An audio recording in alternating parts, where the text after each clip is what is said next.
Kam is the desire. Krodha, anger. Lobha, greed. Madh, pride or ego. And Moha, delusion. Okay? So this is the fifth enemy. So in next week, we'll talk about the sixth one, Shat Ripu. So there are 6 of them. Okay. This term Moha is usually. What is the name of the sixth? Sixth one is Matsarya. Matsarya, jealousy. That's also a Ripu, an enemy. Okay. So the term Moha, usually they define it as delusion. Moha means delusion. Or it can be seen as obscuring of reasoning. And this delusion has many implications. In the highest philosophical sense, it really causes the unenlightened mind to perceive this world as the way we see it, polarity in it. Because the yogis say only reality exists. There's only Brahm everywhere, absolute truth, absolute self. But this delusion makes us think that there are forms, there are names. That's also a delusion. But that is, as I said, that is the highest level of delusion. Harsh ji, Yes. हम उसको मोह को simply attachment बोलते थे किसी time में. Because of moh, we get attached. Attachment is the outcome of moh. So the real Ripu is moh. Okay. So attachment comes from this. Okay. So attachment is a symptom of moha. If somebody is attached to this world, worldly relationships, worldly things, that means this person is affected by moha. So now, moha that causes the mind to ignore the reality of divine glory, that permeates all and to become stuck to name and forms. It's almost like ignoring the ocean, but becoming attached to the waves. Or ignoring the sky and becoming attached to the little clouds. So it's like you are looking at the things only in a small scale and ignoring the complete picture. Moha causes the mind to be caught up by apparent values of family and society. And a person feels completely confined to these. My family. It is more that causes you to view yourself as an individual, completely dependent on your family and friends. And to feel that your joy completely depends upon them and theirs upon you. That is more. In Bhagavad Gita, and I'm sure all of you have read Bhagavad Gita many times, in chapter 7, verse number 13, Lord Krishna talks about this deluding power which has 3 gunas. This moha. He says, Tribhir gunamair bhav. Bhaver ebhi sarvam idam jagat. Mohitam. See, moha. Mohitam na abhi janati mam ebhya param avyam. He says, deluded by these three modes of nature. This world does not know me. Who is different from these gunas and who is avyam, immutable? So this delusion, this Ripu, this enemy is so powerful, even though God is everywhere, but we really don't see God. It's because of Moha. We are attaching to something small and we want to stay attached to it. So this world is created by the blend of three gunas, Sattva, Rajas, Tamas. We all know that. On the psychological plane, when you become calm, relaxed, aware of the divine presence, there is a Sattva in you, in your mind. When mind becomes free of anger, hate, greed, and filled with divine qualities, there is a divine light which is entering through this window. You discover a mysterious source of inner peace. Sattva beckons you to that. When you are agitated, distracted, unable to be one-pointed, you are filled with worldly ambitions. You become hypocritical, ostentatious. Rajas is predominating your mind and your personality.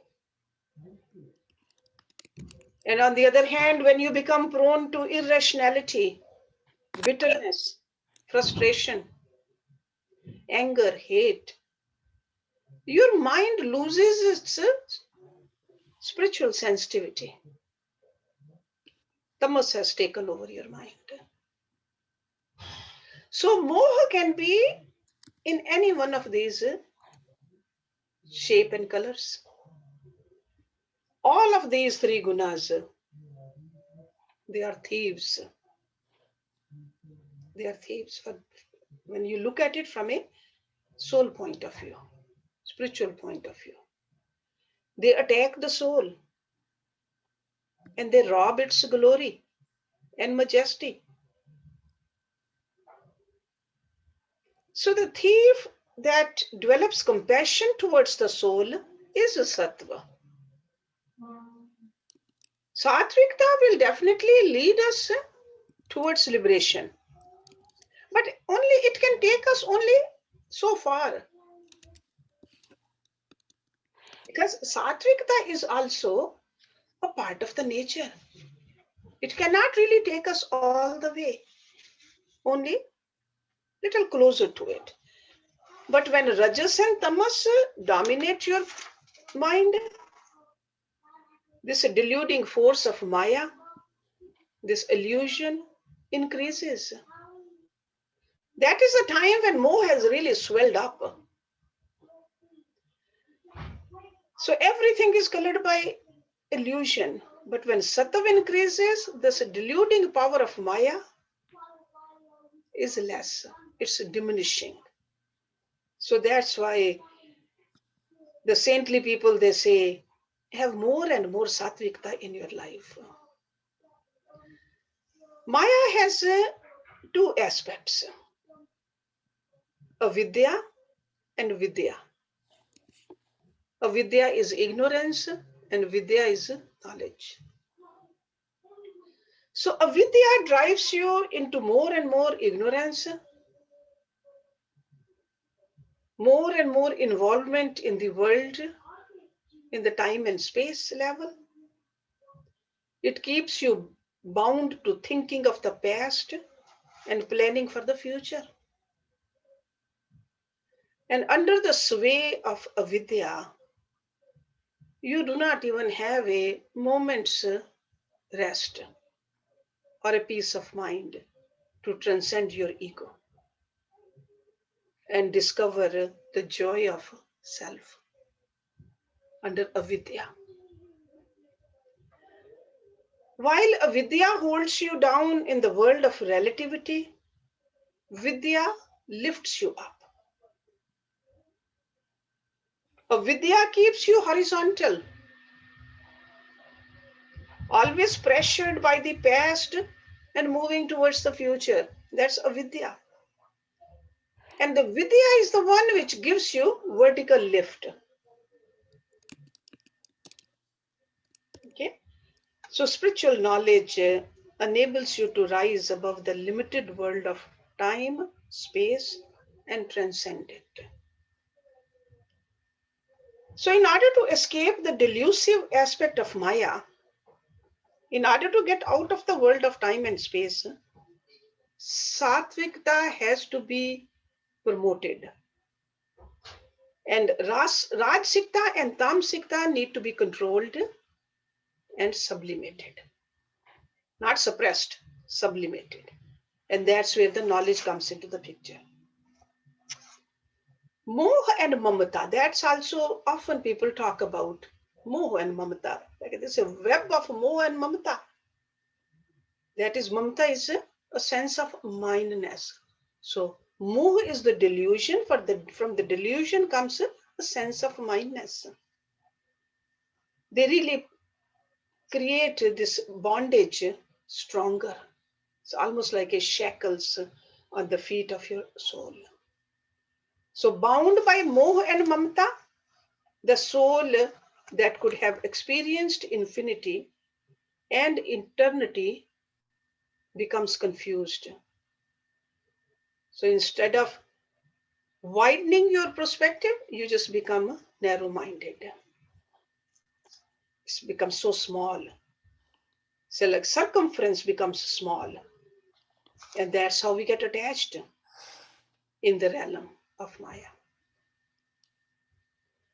There is a story that once a king had a pet hawk that used to fly freely and enjoy its freedom. In the course of his daily flight, the hawk began to perch upon the hut of an old woman in the forest. The lady in that little hut used to have some cooking done inside. So that fragrant hot cooking, he smelled it and came over there outside the window. And often she'll open the window and talk to the hawk. And she will also say, "Come to me and I'll feed you, keep you warm. It's cold outside. You must be feeling very cold." At first, the hawk was merely amused by her soft words. Come there, fly off, briefly rest there. But as days passed, he began to think how cozy it must be inside the hut. It really is cold out here. Maybe I do deserve a little extra warmth. And it will be nice to have some hot food. This lady will take care of me. So, with these thoughts in his mind, the hawk flew through the window into the old lady's hut. Immediately, what did the old lady do? He caught the hawk, tied its leg so that hawk cannot slip out into the wilderness again. Sure, she had sympathy for him. She began to feed the hawk some of her delicacies. For sometimes Hawk felt very comfortable, but pretty soon he began to think of the freedom that he used to have. Meanwhile, the king began to miss his hawk, and he embarked on a search mission. He passed the little hut in the forest. He looked through the window. He saw his pet hawk with his legs tied. He said, "Oh, little hawk, what misery have you brought upon yourself by your delusion?" So this hawk in this parable is a human spirit, which is always essentially beyond all confines. But repeatedly we accept the condition of limitation.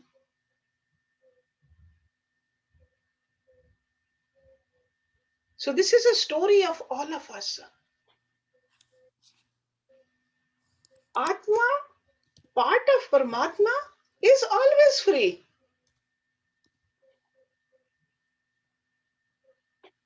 It cannot be bound, but we let it get bound. So that's why this is the story. And again, the temptations. Hawk had the temptation. Otherwise, could fly anywhere. So the great message of all these spiritual teachings is that you have a choice.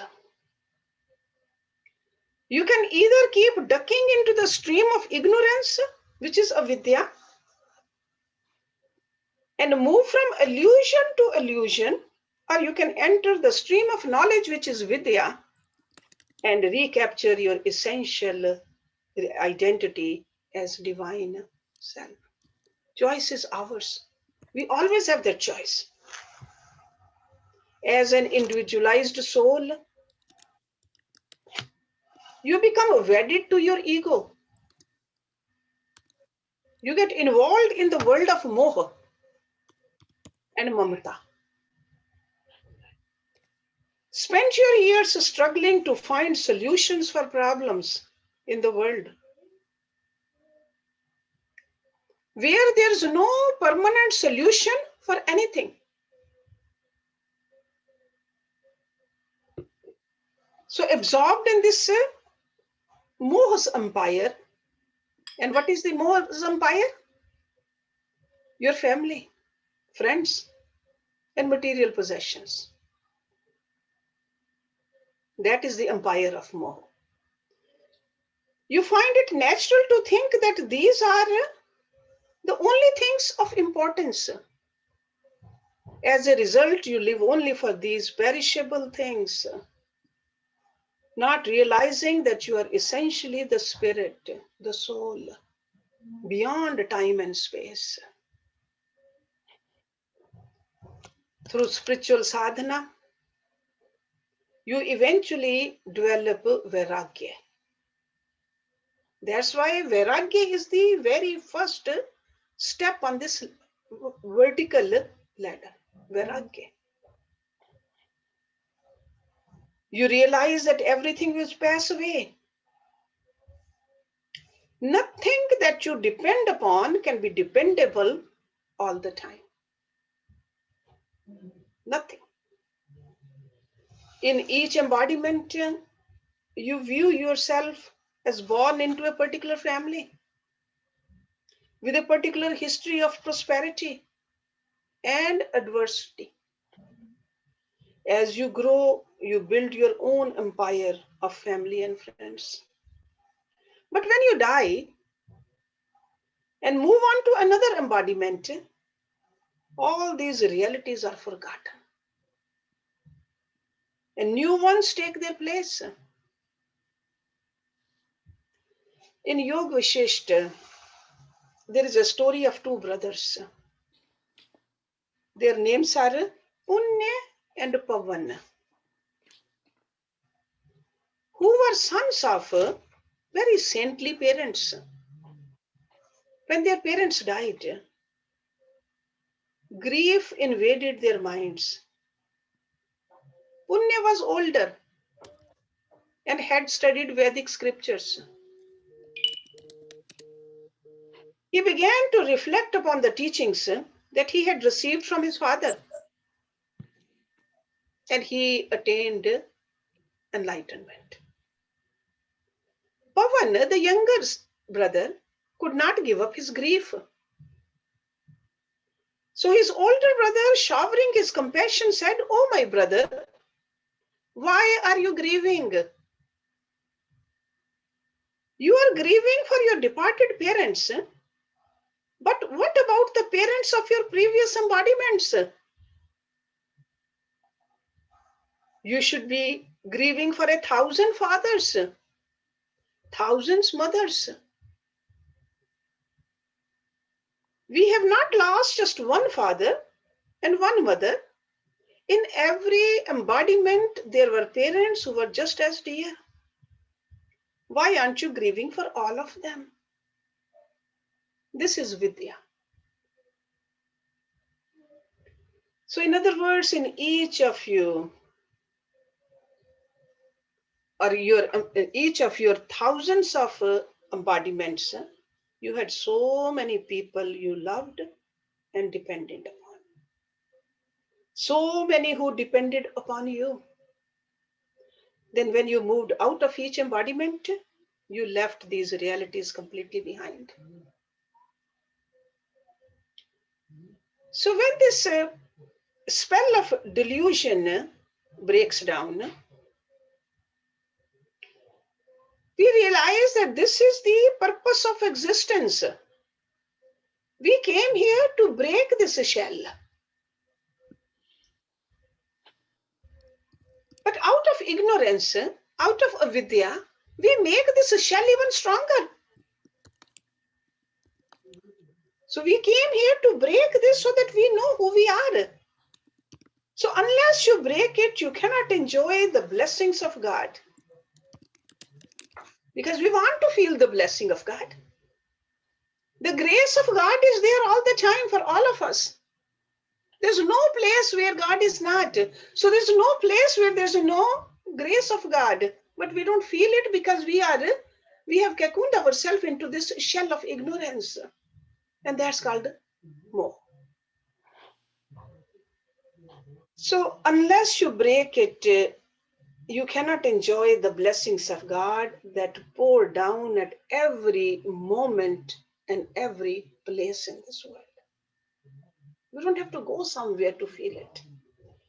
Divine grace pours down like monsoon rains. But if the cup of your heart is inverted due to Moha, see, that's what Moha does. It inverts that cup where we want to feel it. Not a single drop goes into it. So these saints, they say, straighten it up. And surely you will find your cup run over. Because this grace is so much. This bliss and the joy is so much. All we have to just turn our cup up. So that sound of your spirit overflowing with divine grace is the most beautiful sound imaginable you will hear. Again, let me take you to chapter 7 of Gita, verse 14. Lord Krishna says, Devi esha gunmehi mam maya duratyaha mam ev ye prapadyante mayam etam trantite. He says this divine maya of mine, composed of the three gunas, is difficult to cross over. But those who surrender to me, they also are able to cross it. So that's why this surrendering is so important. Surrendering. Because of more, you turn away from the divine. Even though we know, intellectually we know that divine is the very fabric of the universe, the very reality behind all things. Nothing can exist without divinity. But we are deluded. We look at only the forms, not the essence. Great importance is given to satsang to overcome Moha. Satsang. Company of the people who are enlightened. That's a satsang. Satsang is not just belonging to a group of people who are chanting.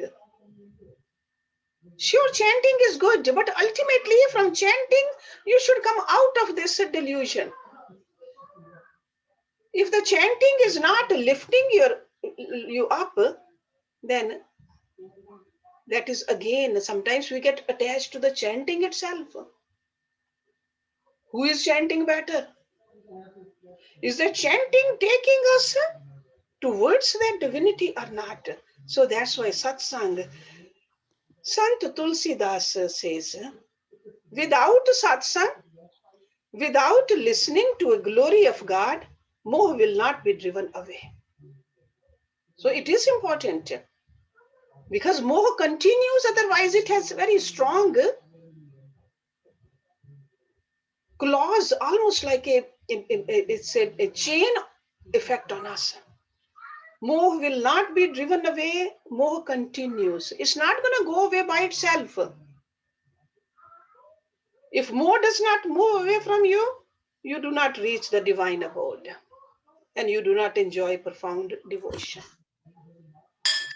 So you don't even feel the God's love because of this Moha.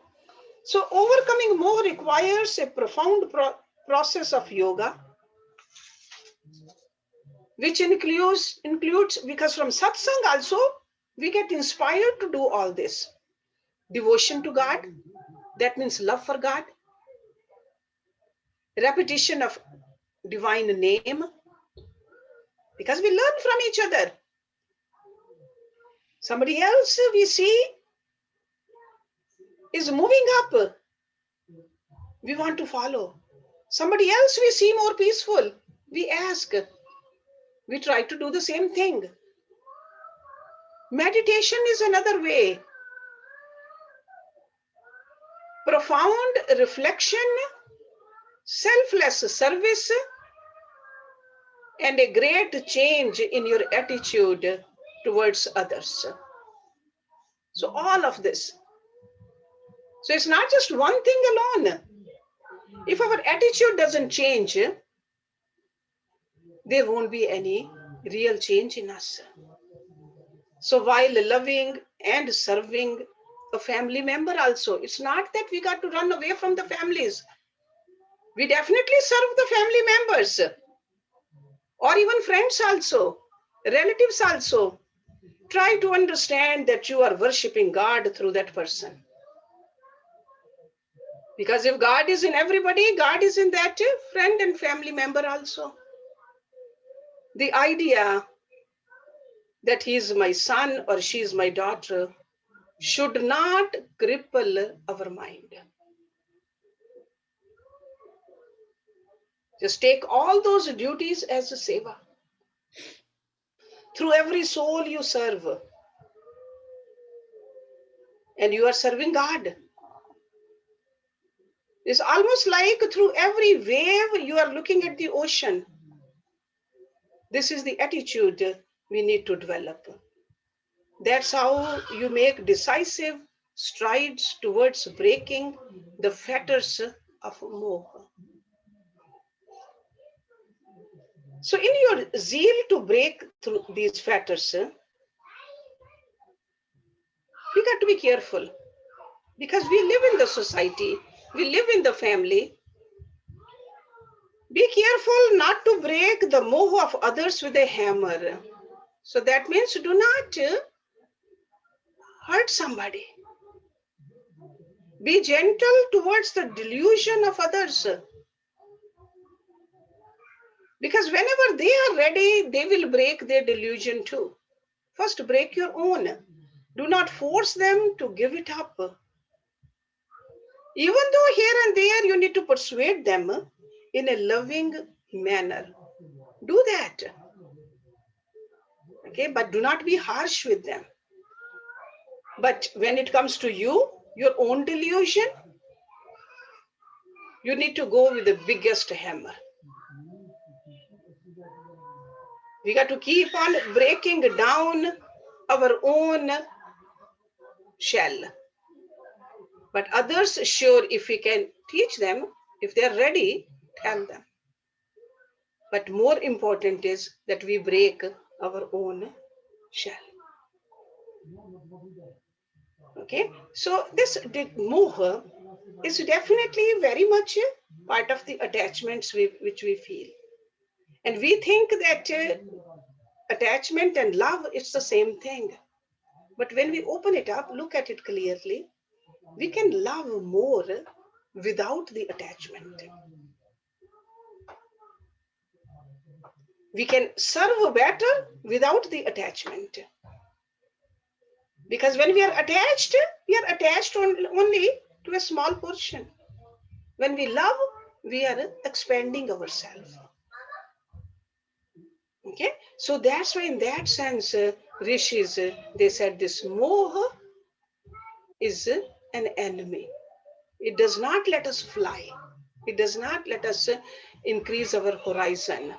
It does not let us feel the divinity within us and with divinity around us. So in that sense, it is moha. So I'll take the questions now.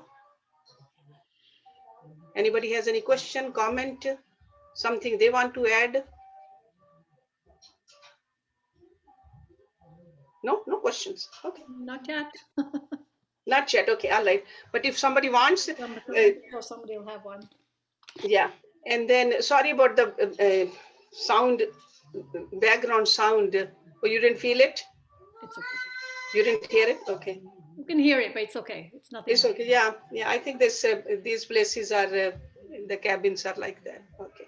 So well, thank you very much for coming, listening. But we are still on. So let's have